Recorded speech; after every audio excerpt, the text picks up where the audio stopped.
Three monks, Hawk, Lock, and Sue, traveled along a mountain road. They talked about cat whiskers, the color of the sun, and giving. "What makes one happy, Sue?" asked Hawk, the youngest monk. Old Sue, who was the wisest, said, "Let's find out." The sound of the bell brought their gaze to the rooftops of a village below. They could not see from so high above that the village had been through many hard times. Famine, floods, and war had made the villagers weary and untrusting of strangers. They had even become suspicious of their neighbors. The villagers worked hard, but only for themselves.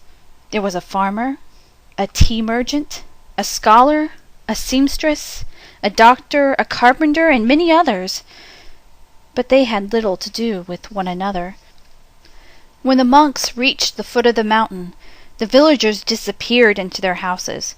No one came to the gates to greet them, and when the people saw them enter the village, they closed their windows tight. The monks knocked on the door of the first house. There was no answer. Then the house went dark. They knocked on the second door, and the same thing happened. It happened again and again, from one house to the next. "These people do not know happiness," they all agreed. "But today," said Sue, his face bright as the moon, "we will show them how to make stone soup." They gathered twigs and branches and made a fire. They placed a small tin pot on top and filled it with water from the village well. A brave little girl who had been watching came to them. "What are you doing?" she asked. "We are gathering twigs," said Lock. "We are making a fire," said Hawk. "We are making stone soup, and we need 3 round smooth stones," said Sue.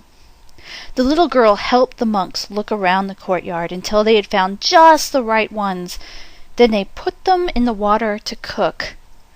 "These stones will make excellent soup," said Sue. "But this very small pot won't make much, I'm afraid." "My mother has a bigger pot," said the girl. The little girl ran home. As she started to take a pot, her mother asked what she was doing. "The 3 strangers are making soup from stones," she said. "They need our biggest pot." Said the girl's mother. "Stones are easy to come by. I'd like to learn how to do that." The monks poked the coals. As smoke drifted up, the neighbors peered out from their windows. The fire in the large pot in the middle of the village was a true curiosity. One by one, the people of the village came out to see just what this stone soup was. "Of course, old-style stone soup should be well seasoned with salt and pepper," said Hawk. "That is true," said Lock, as he stirred the giant pot filled with water and stones. "But we have none." "I have some salt and pepper," said the scholar, his eyes big with curiosity. He disappeared and came back with salt and pepper and even a few other spices. Sue took a taste. "The last time we had soup stones of this size and color, carrots made the broth very sweet." "Carrots?" said a woman from the back. "I may have a few carrots, but just a few." And off she ran. She returned with as many carrots as she could carry and dropped them in the pot. "Do you think it would be better with onions?" asked Hawk. "Oh, yes, maybe an onion would taste great," said a farmer, and he hurried off. He returned in a moment with 5 big onions, and he dropped them into the bubbling soup. "Now that's a fine soup," he said. The villagers all nodded their heads, as the smell was very agreeable.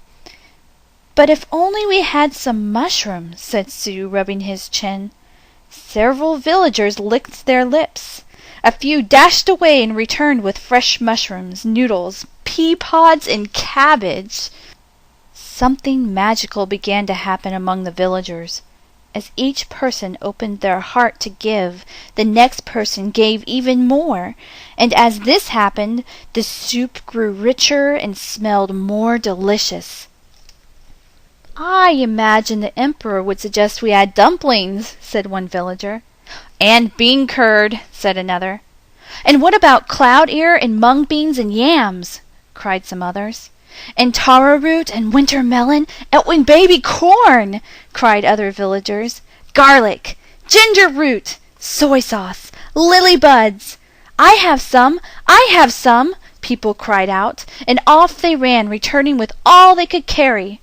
The monks stirred, and the pot bubbled. How good it smelled! How good it would taste! How giving the villagers had become! At last the soup was ready. The villagers gathered together. They brought rice and steamed buns. They brought lychee nuts and sweet cakes. They brought tea to drink, and they lit lanterns. Every one sat down to eat. They had not been together for a feast like this for as long as anyone could remember. After the banquet, they told stories, sang songs, and celebrated long into the night. Then they unlocked their doors and took the monks into their homes and gave them very comfortable places to sleep. In the gentle spring morning, everyone gathered together near the willows to say farewell. "Thank you for having us as your guests," said the monks. "You have been most generous." "Thank you," said the villagers. "With the gifts you have given, we will always have plenty. You have shown us that sharing makes us all richer." "And to think," said the monks, "to be happy is as simple as making stone soup."